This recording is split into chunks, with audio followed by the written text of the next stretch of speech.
Multiply complex numbers. We're going to recall that we have this weird letter I, some people call an imaginary number,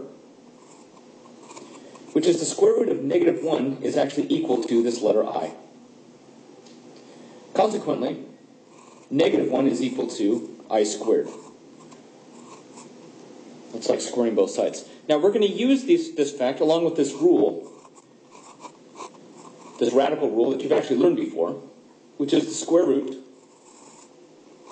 of two numbers multiplied, say a times b, means that I can actually break it up into the square root of a times the square root of b. I can only do this if I'm multiplying or also with dividing, but never add or subtract in between. So let's do an example with this rule in conjunction with the definition of I. And we'll say the square root of negative 4. Now we can rewrite this as the square root of negative 1 times 4. And using the rule right above, I'm going to get the square root of negative 1 times the square root of 4. Square root of negative 1 is I. Square root of 4 is 2, which gives me an answer of 2i. Now, I know before you were taught that you could never have a radical with a negative underneath it, but we are beyond that now, and we are dealing with complex numbers, so here we go. Let's do one more example. The square root of negative 3, and using the rule above, this is going to give me my I, because of the negative 1 in front of the 3, and then the radical 3 just stays in the radical. If you have a radical that can be simplified, you would simplify it as far as you could with the I on the outside if it was negative. Let's move on to multiplying. And I'm going to take the square root of negative 5 times the square root of negative 6. Now, from before, I'm going to have the square root of negative 5 actually gives me I times root 5 times I times root 6. And both the i's come from the negatives and the radicals. Now, I times I gives me I squared. And using the rule above, root 5 times root 6, we can actually combine up here. Now, the I squared gives me negative 1. And root 5 times root 6 is just root 30.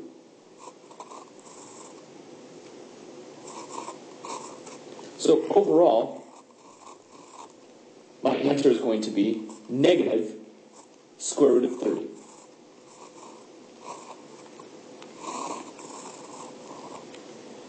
Now we're going to go through quite a few examples because this whole idea of multiplying is a little weird. This next example is going to give me the square root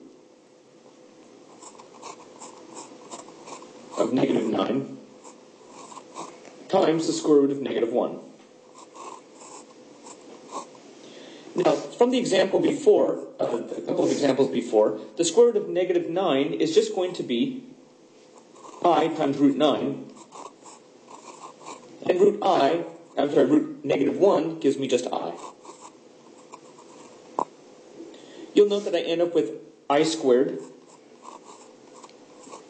times root 9, which gives me negative 1 times 3, which is just negative 3. I know this seems weird. You've been sort of brainwashed into thinking you can't do negatives under the radicals, but we're doing it. We'll do one more example like this, and then we'll do some different types of multiplying. We'll say the square root of 125 times the square root of negative 5 is going to give me the square root of 125. Now the radical negative 5 is going to give me times I root 5. Now the numbers under the radicals can talk to each other, so we're going to end up with I on the outside. And underneath I'm going to get the square root of 125 times 5, which equals I times the square root of 625 And if you use your calculator, you'll get square root of 625 is actually just 25, so the answer is 25i.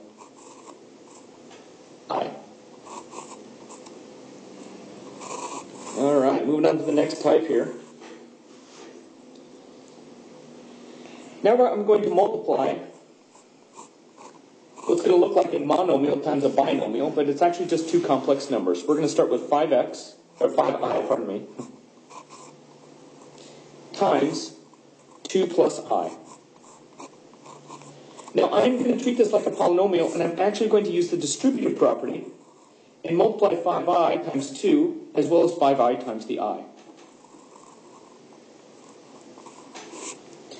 5i times 2 gives me 10i. 5i times I gives me plus 5i squared.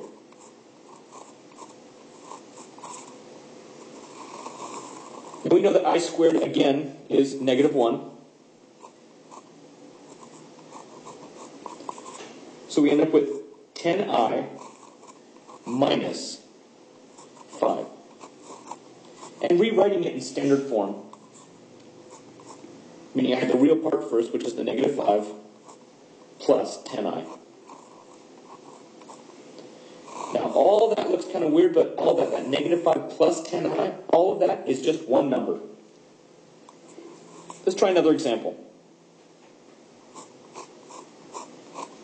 Now we're going to have what looks like two binomials. So I'm going to have 2 plus 3i times 6 minus I. Now I'm going to actually FOIL here, just like I would with a regular polynomial. So I'm going to go 2 times 6, gives me my 12. The outer terms are going to give me 2 times negative 1, which is minus 2i. The inner terms are going to be 3i times 6, which gives me the 18i. And the last terms are going to give me 3i times negative 1, which is negative 3i squared. Keeping in mind that that I squared will eventually turn into a negative 1. So I end up with 12. Combining my like terms, the negative 2i plus the 18i is going to give me the 16i. And the minus 3i squared actually becomes plus 3, because that I squared becomes a negative 1. And combining up my like terms again, I end up with 15 plus 6i. 16i.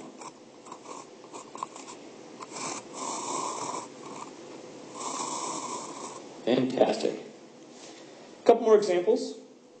We're going to now do a perfect square. What if I want to square a complex number? So I'm going to take 3 minus I squared. Now there is a rule to do this, but we're just going to FOIL this out and rewrite it as 3 minus I times 3 minus I. If you know the rule, you can skip to the answer, that's fine too, but we're going to FOIL this out. So FOILing it out, I'm going to get 3 times 3 is 9. The outer terms gives me minus 3i. The inner terms give me minus 3i also. And the negative I times negative I gives me a plus I squared. Next up, I'm going to combine up my like terms. 9 minus 6i now becomes minus 1, because I squared is negative 1.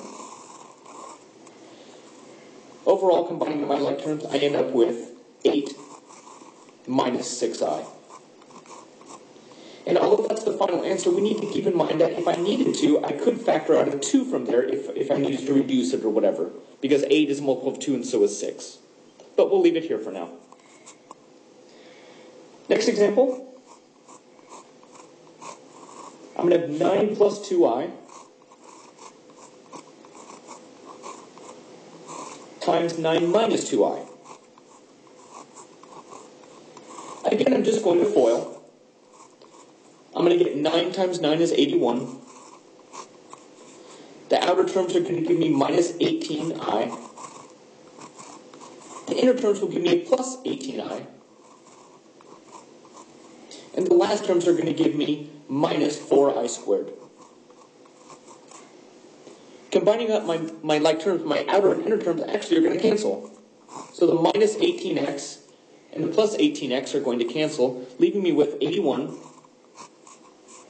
plus 4, because the I squared changes the minus 4 to a plus.